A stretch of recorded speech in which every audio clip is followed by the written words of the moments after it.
warahmatullahi wabarakatuh. Halo anak-anak semuanya. Kita kembali lagi di video pembelajaran akuntansi pemerintahan. Sepertinya sudah lama ya Ibu nggak upload video tentang akuntansi pemerintahan. Nah sekarang untuk melanjuti video sebelumnya, kita akan masuk ke laporan keuangan. Loh kenapa sih langsung ke laporan keuangan? Karena menurut Ibu untuk neraca saldo dan neraca lajur dan penyesuaian itu hampir sama seperti dengan akuntansi pada umumnya. Jadi, Ibu akan langsung masuk ke materi laporan keuangan. Di video ini, Ibu akan fokus pada laporan keuangan SKPD. Nah, laporan keuangan SKPD itu terbagi atas dua macam atau dua kategori. Yang pertama adalah laporan penganggaran dan yang kedua adalah laporan keuangan. Nah, laporan penganggaran itu terdiri dari satu jenis, yaitu laporan realisasi anggaran atau LRA. Dan laporan keuangan terdiri dari 4 jenis. Yang pertama adalah laporan operasional atau LO, yang kedua adalah neraca, yang ketiga adalah laporan perubahan ekuitas atau LPE, dan yang keempat adalah catatan atas laporan keuangan atau CALK.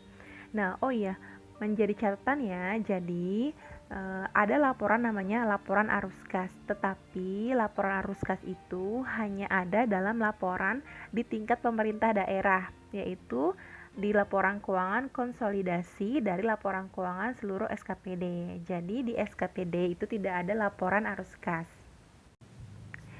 Oke, di video ini Ibu akan fokus membahas tentang laporan anggaran atau laporan realisasi anggaran atau LRA.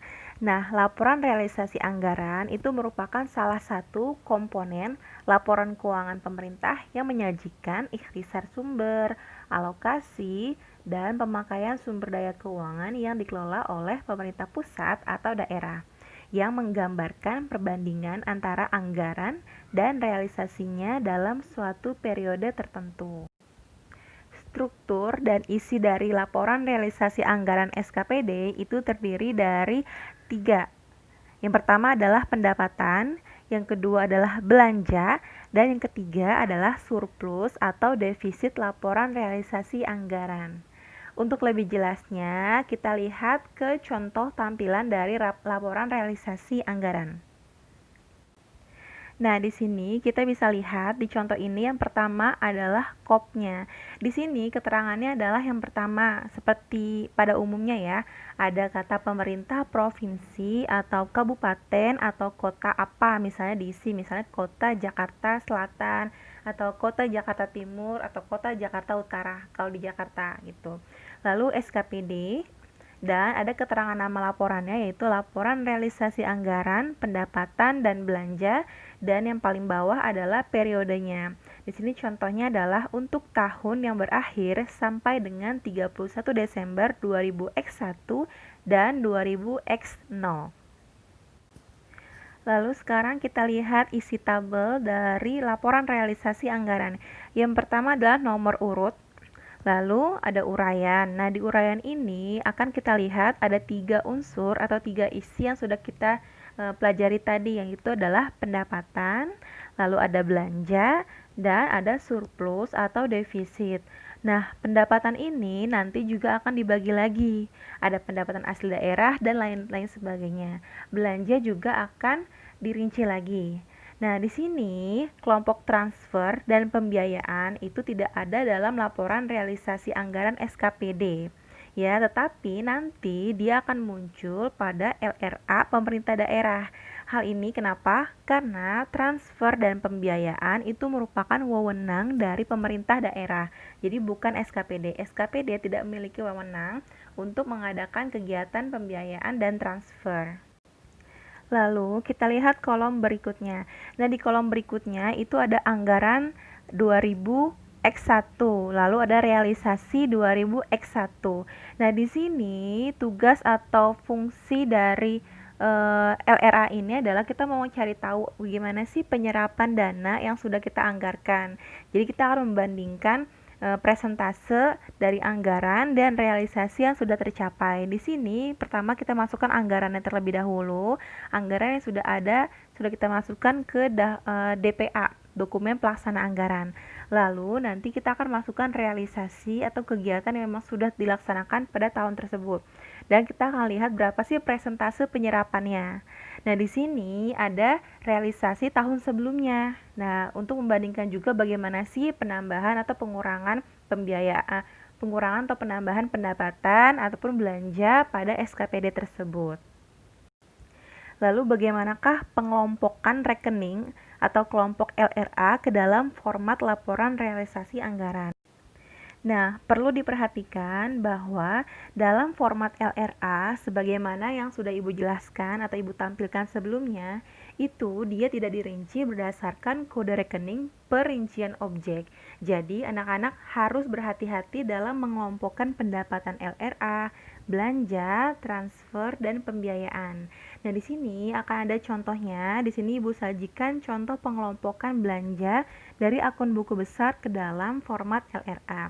Di sini ada potongan neraca saldo SKPD pada bagian belanja. Nah, anak-anak bisa lihat ya, di sini kan belanjanya itu dirinci. Ada belanja gaji pokok, belanja tunjangan keluarga, belanja tunjangan jabatan, dan lain sebagainya. Nah, kita akan memasukkannya bukan perincian objek atau bukan level 5-nya, tapi kita masukkan ke kode objek atau level 4. Nah, di sini kita bisa lihat bahwa belanja gaji pokok itu dia masuk ke dalam belanja pegawai, ya. Nah, lalu belanja tunjangan keluarga juga masuk ke belanja pegawai. Belanja tunjangan jabatan juga masuk ke belanja pegawai. Jadi, nanti ketika kita masukkan ke LRA, dia itu sudah nilai akumulasi. Gitu. Jadi, kita menghitung dulu, kita tambah dulu. Jadi, kita harus pintar menganalisis belanja ini atau pendapatan ini dia masuk ke kode objek apa gitu. Jadi sebelum dimasukkan ke LRA kamu harus bisa menganalisis dulu lalu kamu kelompokkan. Contohnya lagi misalnya belanja ATK, dia bukan masuk ke belanja pegawai ya. Belanja ATK itu masuk ke belanja barang dan jasa. Jadi dia masuk ke sini, ke belanja barang dan jasa. Belanja sewa eskavator juga masuk ke belanja barang dan jasa. Dan belanja makan minum rapat juga masuk ke belanja barang dan jasa. Jadi ketika kita mau masukkan ke LRA, dia sudah diakumulasi. Nilainya dimasukkan. Begitu juga seterusnya untuk belanja-belanja lain dan pendapatan-pendapatan lainnya. Nah, bersamaan dengan pembuatan laporan realisasi anggaran, biasanya akuntansi SKPD juga akan membuat jurnal penutup. Jurnal penutup ini berfungsi untuk membuat saldo dari akun-akun terkait anggaran dan realisasinya menjadi nol pada akhir periode setelah dilakukan penutupan.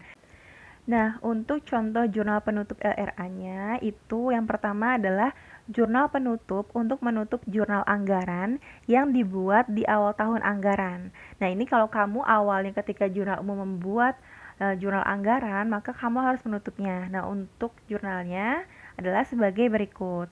Apropriasi belanja debit, estimasi perubahan saldo debit, dan estimasi pendapatan kredit.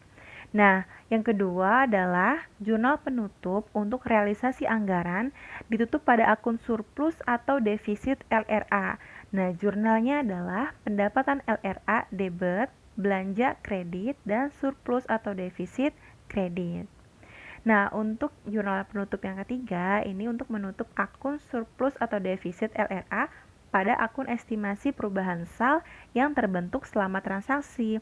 Nah, ini jurnalnya adalah surplus atau defisit LRA debit dan kreditnya adalah estimasi perubahan sal kredit.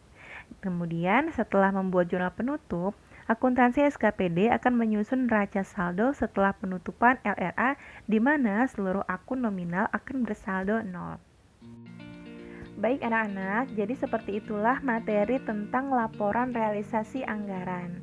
Ya, jadi untuk video berikutnya kita akan masuk ke laporan operasional. Selamat belajar. Wassalamualaikum warahmatullahi wabarakatuh.